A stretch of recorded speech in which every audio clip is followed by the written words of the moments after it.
Congratulations, Internet, you found yourself on our screen. Which is really weird because as you're watching this video, we're on your screen. My name's Adam. I'm Jessica. And today on our screen we are watching Her. Yep, the Spike Jonze film from 2013, starring 2014. Oh, 2014. Yep. Starring Joaquin Phoenix and Scarlett Johansson. Directed by Spike Jonze. Yep. Spike Jonze, yep. So today's recommendation comes to us from Elizabeth, and we want to thank her for recommending this movie. Mm-hmm. What is the movie about? Joaquin Phoenix plays this lonely, he's a writer, and he downloads or buys this computer software voiced by Scarlett Johansson. It's supposed to be like a personal assistant thing, and he slowly falls in love with her.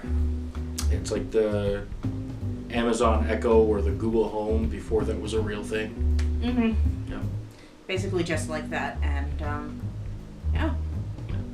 It's rated R, so it's probably it's probably kid friendly.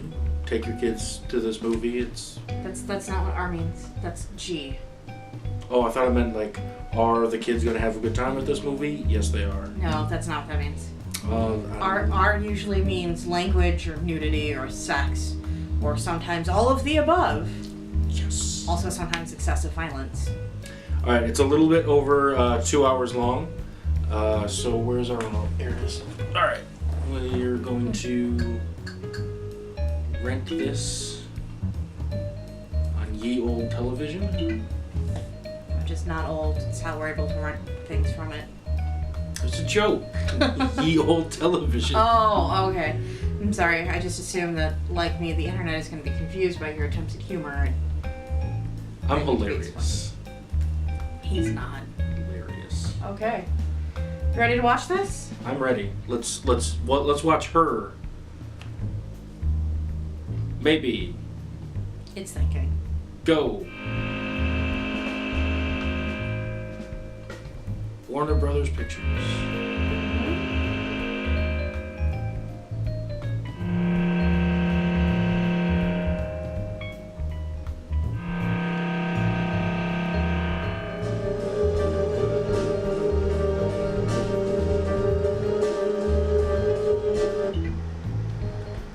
I don't want to watch all the credits. So. Okay. What'd you think? It's sad. Really sad. Like, if you're looking for a good cry, this is that movie. Yes. I mean, it's also vaguely hopeful, but mostly just sad. Yeah, there was... And I noticed that it won the best screenplay, or the award for best screenplay that year. And I can see why. Because it is, like you said, vaguely hopeful at the end. But for the most part, it's just really sad. Was there anything you didn't like about the movie? It was a little uncomfortable at times. Yeah. Because it's very intimate. There's a lot of close-ups that tie to that, and that help establish that intimacy. And it's also the voice acting that Scarlett Johansson does as the operating system Samantha. Her relation, it draws you very much into her relationship with Joaquin Phoenix from start to finish, and it's not weird. It's not bad. It's just mildly uncomfortable to be involved that closely with somebody else's relationship. But I think that was part of what was going on in the movie. That's part of what makes it such a good movie. Is that you It's true. In-depth look at someone else's relationship. It's true, but when we have the relationship surrogate that shows up, yeah, very well done, but uncomfortable. Yeah. And I think so much of that is because of the close-ups. Like, you can see Joaquin Phoenix's his acting. You see all of that emotion there on the camera, whereas you just hear it in Scarlett Johansson's. So you tend to relate more to Joaquin Phoenix's character. I mean, I think that's in part because he's the human character, but True. It's also like he was uncomfortable with having a surrogate, and you felt that and it made you uncomfortable in addition to just the general uncomfortableness of the scene and how things play out in it. Yeah, I did not like, I didn't like the way their relationship ended. It just felt kind of selfish. It did, but sometimes in relationships people grow separately, and she's not limited by the physical nature of a body, so she's going to grow differently and faster than he is. And it would be selfish of him to ask her to hold back from learning about the world and what she can do. So either way, it's a selfish decision, but...